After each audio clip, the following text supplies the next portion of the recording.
Herkese merhaba, ben Hasan. Türkçe öğrenen yabancılar için açmış olduğum Let's Speak Turkish kanalına hoş geldiniz. Bu kanalda 2 haftada bir sizler için seçmiş olduğum farklı konularla alakalı podcastler hazırlıyorum. Türk kültüründen Türkiye'de yetişmiş ünlü kişilere, Türkiye'de bulunan önemli tarihi yerlerden Türk dili ile alakalı konulara, ayrıca kişisel gelişim konularından ilginizi çekebilecek teknolojik konulara kadar farklı konularda sizlere bölümler hazırlıyorum. Amacım Türkçe olarak dinlediğiniz bir konuda anlama kapasitenizi arttırmak ve kelime dağarcığınızı zenginleştirmek.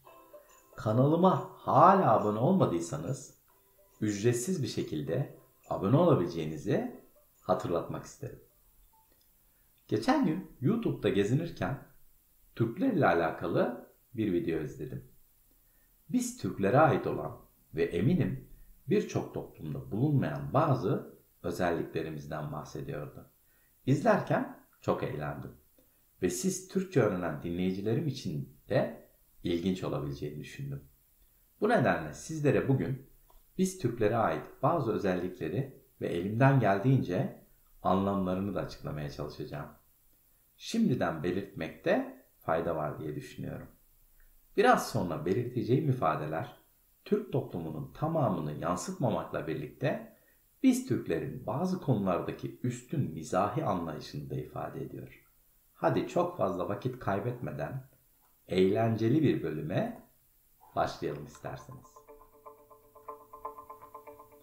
Misafirliğe giden bir Türk'e kim o diye sorarsanız ben diye cevap verir.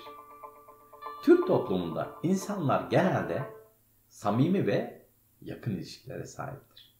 Ben demek kimliğini gizlemeden karşı tarafa hemen güven verme ve samimiyeti ortaya koyma isteğinin bir yansımasıdır.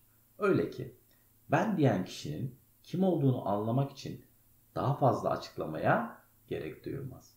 Ayrıca kapıyı çalan kişinin ben diyerek kendini tanıtması arada bir güven duygusunun var olduğunu gösterir. Çoğu zaman bu kişiler aileden biri, bir komşu ya da çok yakın bir dosttur. Bu yüzden ben demek yeterlidir. Ayrıca Türkler genelde işlerini hızlıca halletmeye alışkındır. Kapıda uzun açıklamalara ya da kimlik beyanına gerek görülmeden bir çırpıda ben deyip iş bitirilir. Bu pratiklik gündelik yaşamın akışını hızlandırır.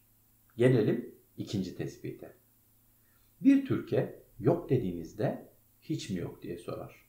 Buradan da anlayacağınız gibi bir şeyin var olmadığını söylediğinizde bile Türkler ihtimalin ucunu bırakmaz. Belki azıcık bile olsa bir ihtimal ararlar. Türkler genelde karamsarlığa kolayca teslim olmaz. Hiç mi yok sorusu en olumsuz durumda bile bir çözüm veya olumlu bir taraf bulma çabasının bir ifadesidir. Bu Türk kültüründe yaygın olan bir yolunu buluruz anlayışının bir yansımasıdır.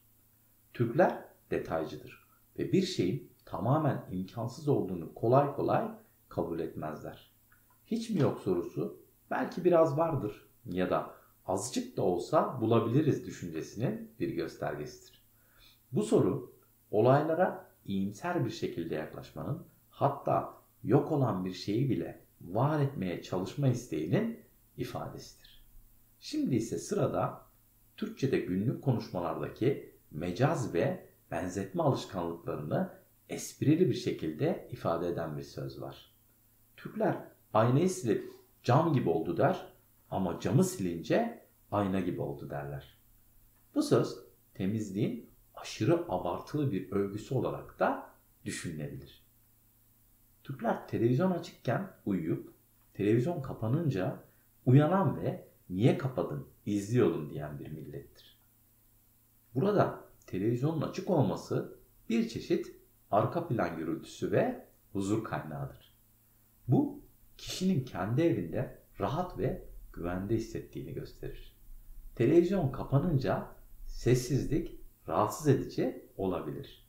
Bu yüzden insanlar uyanabilir. Bu sefer Türk kadınlarını ilgilendiren bir tespit var sırada. Türk kadını eve temizlikçi çağırır ama ayıp olmasın diye o gelmeden evi temizler. Bu ifade Türk toplumundaki misafirperverlik, görgü kuralları ve el alem ne der düşüncesinin komik bir yansımasıdır. Türk kadınlarının temizlikçi çağırıp önceden evi temizlemesi hem kültürel alışkanlıkları hem de toplumsal değerleri anlamak açısından önemli bir mizahi gözlemdir. Gelelim bir başka tespite. Sadece Türkler 40 derece sıcakta serinlemek için kaynar çay içer. Bu tespit Türklerin çayla olan güçlü bağını ve sıcak çayın rahatlatıcı etkisine olan inançlarını yansıtır. Sonuç olarak bu ifade Türklerin çay sevgisini ve alışkanlıklarına olan bağlılığını mizahi bir dille vurgular. Aynı zamanda sıcak çayın serinletici etkisine olan inanç ve alışkanlıkların mantığın önüne geçtiği komik bir kültürel paradoksu anlatır. Türk kültürünün derin anlamlar ve ince mizah barındıran ifadeleriyle dolu bu yolculuğun sonuna geldik.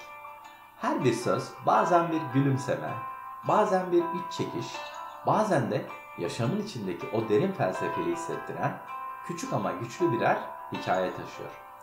Kültürümüzün bu sözlerle şekillenen sıcak, samimi ve bir o kadar da zekice dokusunu anlamak bizi hem kendimize hem de birbirimize biraz daha yakınlaştırıyor.